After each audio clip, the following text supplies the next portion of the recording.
Hello friends, hopefully you all are doing very great. So here at first I would like to thank you for your warm support and love by watching my video of Himal Durkheim. Well, so here again some of my friends have requested me to make a video on historical rise of Karl Marx.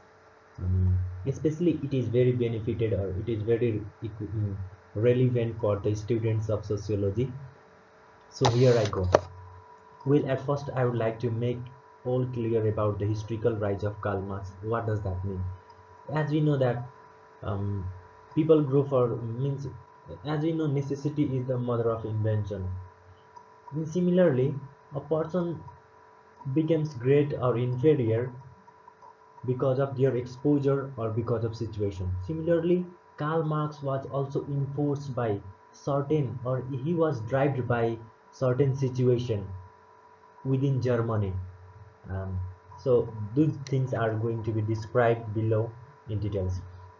Alright, at first I would like to state that the term dialectic as we can see over here, a process of logical argumentation and refute.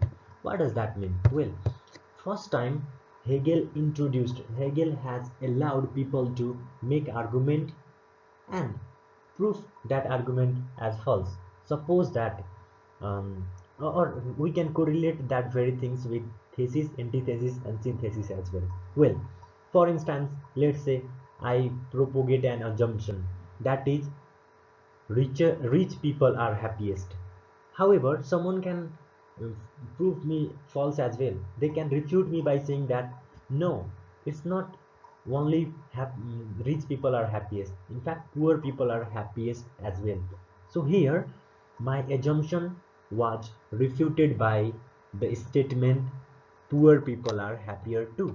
Well, so at last synthesis refers to conclusion. So what we draw conclusion from here is that rich and poor people both are happiest. Well, so that is the thing. At first, from there, Karl Marx learned lots of stuff. Well, there are several notions that were propagated by Hegel, which was refuted by Karl Marx. So while refuting these very notions, he became maven. I mean, he became too knowledgeable in that field. Hence, he grew up as Karl Marx, and he introduced his notions of mode of production, class struggle, alienation, superstructure, infrastructure, and dialectic materialism. He introduced those very concepts because by refuting the ideas of Hegel, and he gained lots of knowledge during that refutation. All right, let's go to the next one. As we know that Hegel believed that consciousness is generated from religion. However, Karl Marx criticized him by saying that it's not religion that made people conscious. Actually, religion is a film, he has stated. In fact, he said that actually material conditions determine the consciousness. It's not that religion determines your consciousness.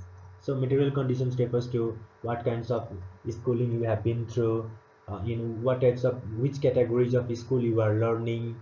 So those very things determine your consciousness level. Let's say a student who is learning in government school in our context, and let's say there is a student of 10 class of government school and 10 class of American student or private schools. So can we compare? If you will compare their consciousness, definitely there will be so much differences.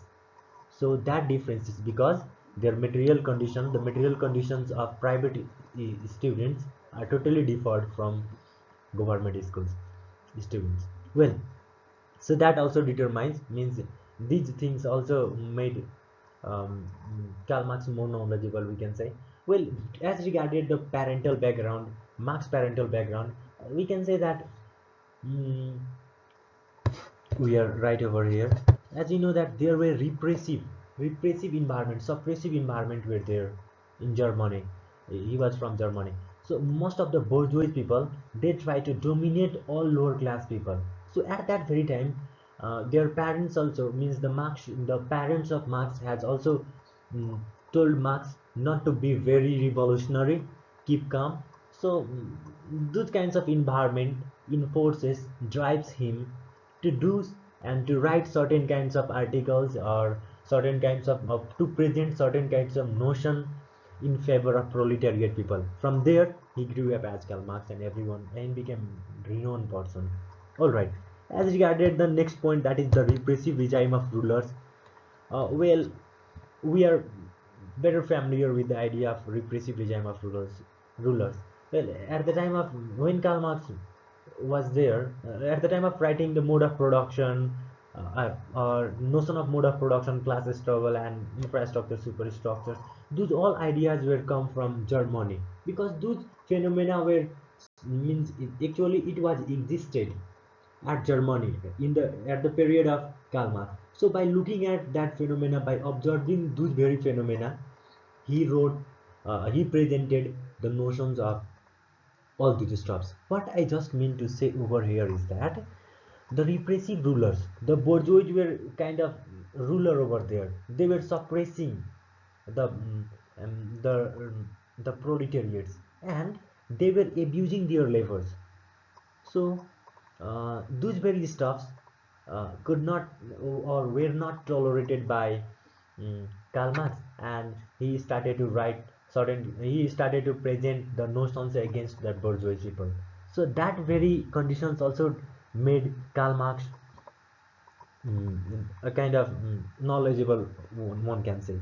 Well, as regarded the on next point, that is unfair reign of Frederick Williams and unfair payment abuse labor. Well, it is also related to the similar point of the repressive regime of rulers, because we can say here is that at that time Frederick William III was the ruler, and he was, in fact, if we see, it was kind of means at the time of, it was the period of 1840s. So at that very time, labor was highly abused because of industrial revolution or industrialization as well. Because industrialization brought what? Unemployment. And because of those unemployment, that bourgeois people started to misutilize the labor of proletariat people. They were paying very low charges or very low payment to the workers. In fact, they used to make them do labor up to 12 hours or more than that. So and they but and this proletariat were also paid very few amount of money. So in this way, these very phenomena, in fact, it also encouraged me to do something for the proletariat as a human. Well, so similarly, Karl Marx also rose voice against the bourgeois and made people aware that our labor are being misutilized and we are being abused by the bourgeois class of people. We are being dominated by them. And from there, one can say that he grew up as Karl Marx. Well, as regarded the next point, that is the work of class audience, what the working class audience. Um, uh, well, here I would like to add one more stuff. That is, whenever you study dialectics, there is an ethics.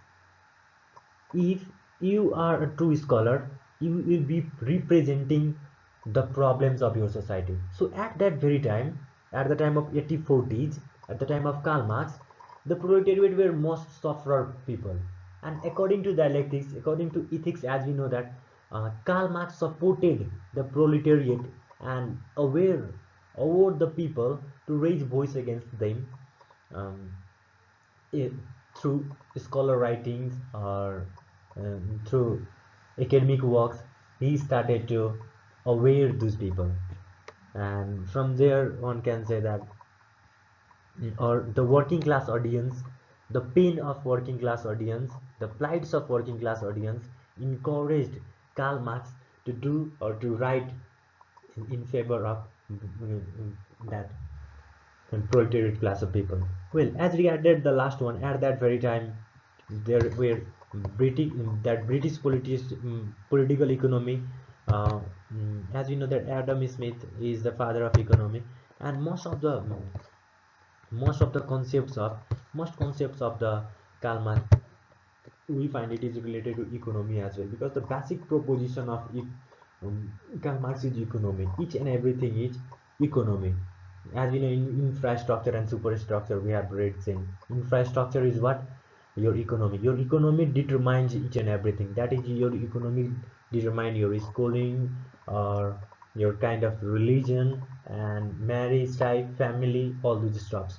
So here too, he took the reference from Adam Smith and Marshall. Those very people encouraged, or from them Karl Marx got um, inspired, and he wrote about um, his all the notions so far we have read.